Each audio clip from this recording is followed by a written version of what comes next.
it's really great to speak here today. I want to share with you today a story about how I broke a social norm being a wife. Meet my husband, Eric.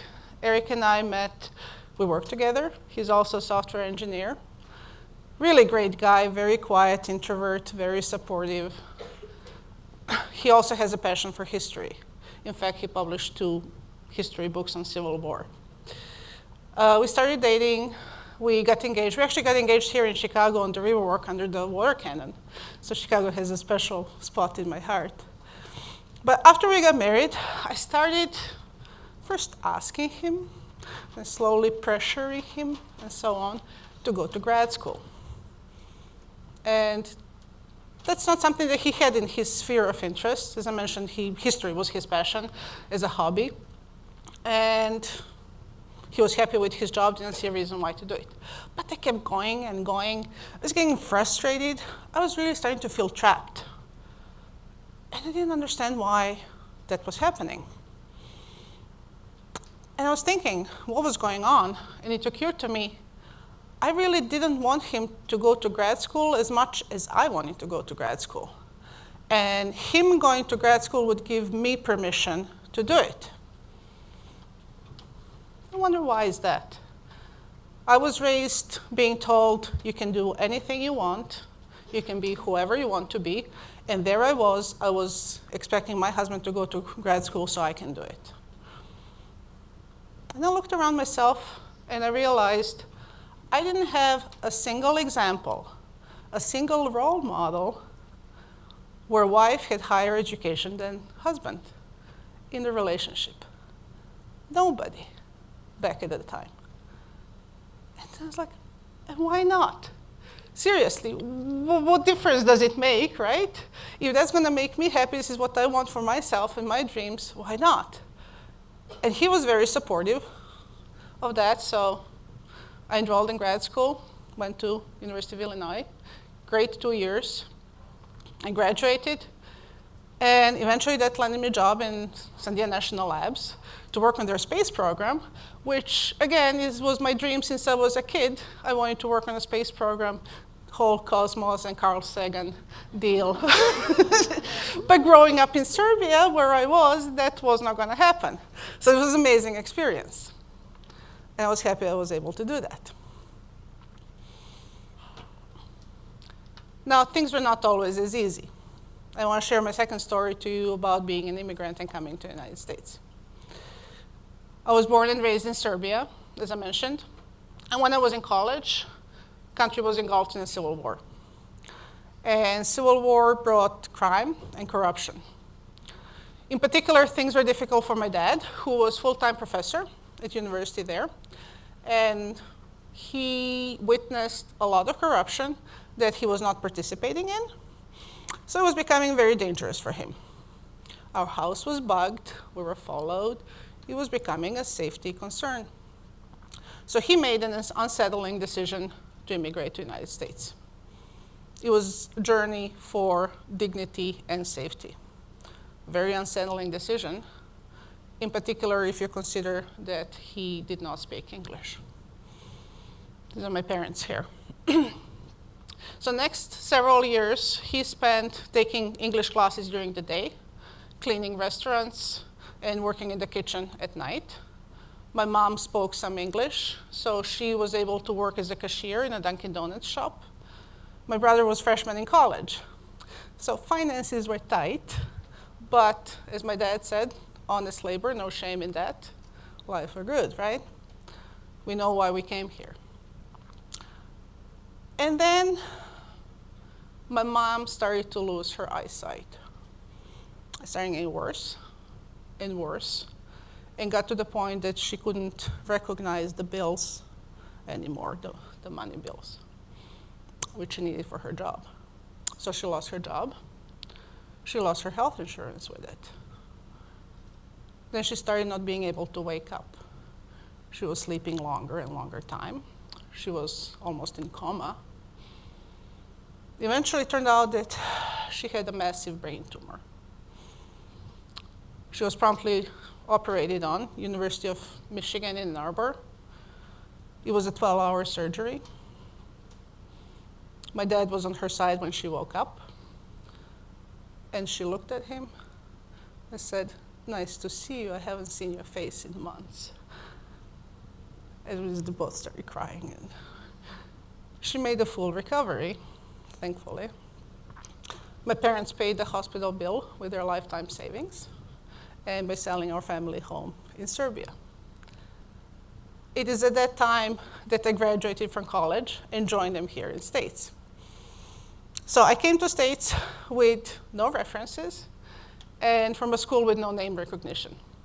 I took the first software engineering job that was offered to me, and there I was, 22 years of age, making $23,000 a year and being a breadwinner in a family.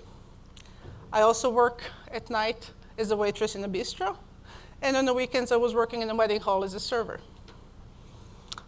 And one night I was in the bistro, and one of the customers was upset for some reason, and he took the liberty of taking that on me and slapped me on the back. I went to the owner of the restaurant, told him what happened, and he said, "What do you expect? What do you want me to do? You're an immigrant, and you cannot expect to have the same right that everybody else. You gotta settle for less."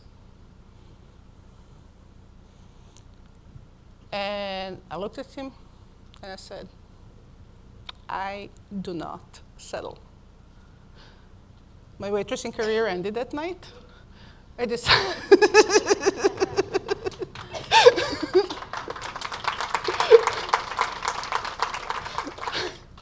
I decided to focus on software engineering. My parents eventually learned the language, and both of them are now university professors here in States. And I was able to start my own family, right? Things are going great with Eric and I. And we had our son. And this is my third story to you as how motherhood shaped my career. So this is my son. He was born very high energy boy, great sense of humor, loves to build things, loves mechanical stuff. That kid knew every elevator door and what kind of mechanism the elevator's doors have when he was little. Just loved that stuff. It was really great. He was 6 years old there. But then we started to notice that he had a hard time learning social cues and social behavior. And we're starting to grow concerned about that. So we took him to be tested. And he was diagnosed with an Asperger's syndrome. For those of you who don't know, Asperger's is a form of the autism. That kids can be bright, can be highly talented in math, but they have a hard time learning social behavior from observing and interaction. So it was a scary time. We didn't know what to do. We started working with a therapist. And the therapist introduced us to a concept of social stories. There's an example here. Social stories are ways to teach kids on the spectrum how to learn social behavior by breaking into small steps. And she went to proceed to teach us, or to teach him how to greet people, because that's something that he wasn't doing. And this is how it went. She said, step number 1. If you see a person and it is the first time in the day, step number 2, you turn towards them. Step number 3, you look them in the eye. Step number 4, you smile. Step number 5, you say hi, or you say hello. And that worked. He actually started greeting people. And Eric and I looked at each other and said, that is an algorithm. Right? If I was going to write a program as how to greet people, that's pretty much what it would look like, right? There would be some routines behind it, but that's about it. So it's like, okay, we got this. we can do this. And I don't mean to oversimplify and undermine autism by any means. It's not that simple. But at least in that little area with the social stories, we got this. We're empowered. We know how to handle this thing. But then I started thinking, okay, we can keep teaching him these social behaviors one by one on case-by-case basis. But then what we really want is to get us out of the loop. We want him to be able to learn the behavior by observing what's happening and trying and learning from mistakes and so on. And I said, okay, if there is an analogy between social stories and algorithms on this side, can I use some inspiration from artificial intelligence and machine learning to see how they can help on that side? So that's what I'm going to do. I'm going to learn everything there is to learn about artificial intelligence and machine learning. I'm going to go back to school and get my doctoral degree. The other reason for getting a doctoral degree is that at that time, I was managing a large system integration, which required lots of meetings, lots of coordination, lots of travel, and so on. And at that point, my son really needed me to be there and taking doctors. And I needed something where I can have more flexibility. So going back to school would, A, help me kind of inspire how to deal and get him to the ultimate goal, and B, give me flexibility to still do fulfilling and interesting work where I have more flexibility over what I'm doing. So that's what I did. I enrolled at University of New Mexico, and I learned about this method called reinforcement learning. And what reinforcement learning does is it teaches optimal behavior. And the way it does that is you have a robot or an agent that has sensors, can sense the environment. It can move in the environment. It experiments, see what's happening, makes observations as how the chain, if it does something, what was the effect of the action, and receives the feedback that is how good or bad the action is, reward or a punishment. And based on that experimentation, it develops an optimal or near optimal behavior that maximizes long-term benefit for the agent, even though it can make costly mistakes at the beginning. And that was fascinating. I was like, I gotta do this. I absolutely, like, this is perfect.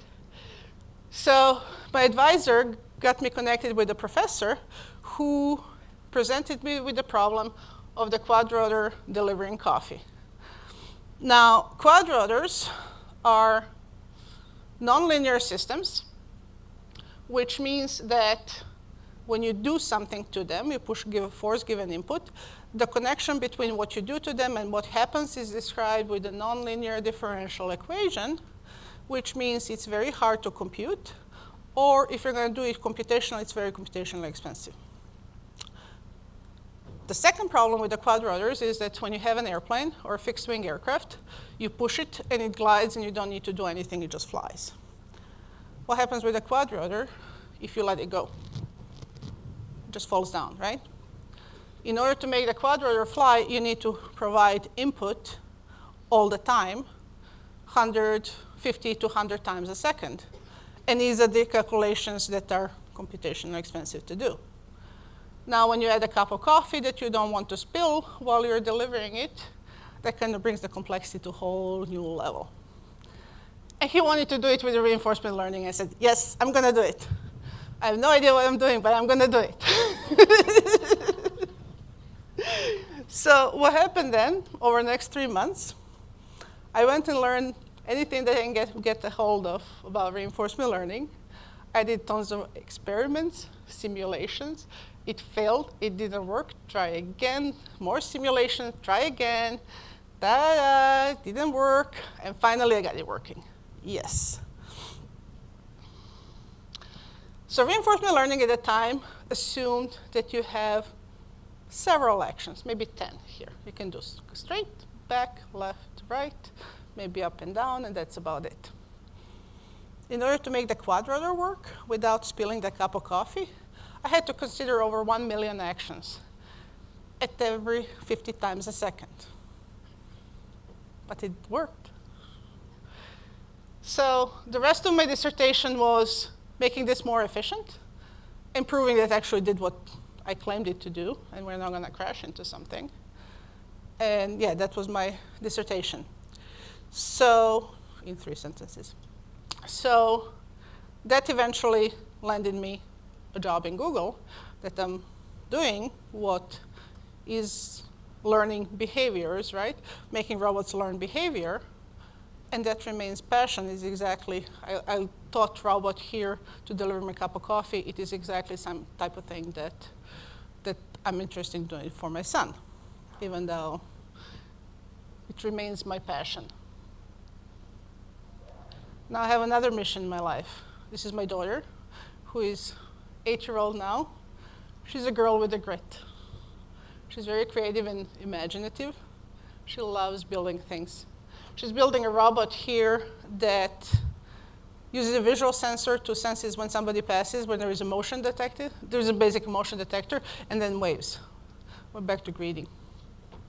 She has a whole plan of the projects she'd like to do when she grows up. She'd like to build a flying car.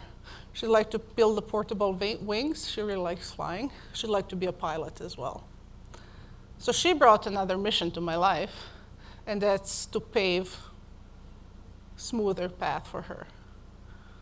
And it's because of her that I'm here today talking to you guys, even though for an introverted me, this is very deeply uncomfortable and very unsettling. So thank you.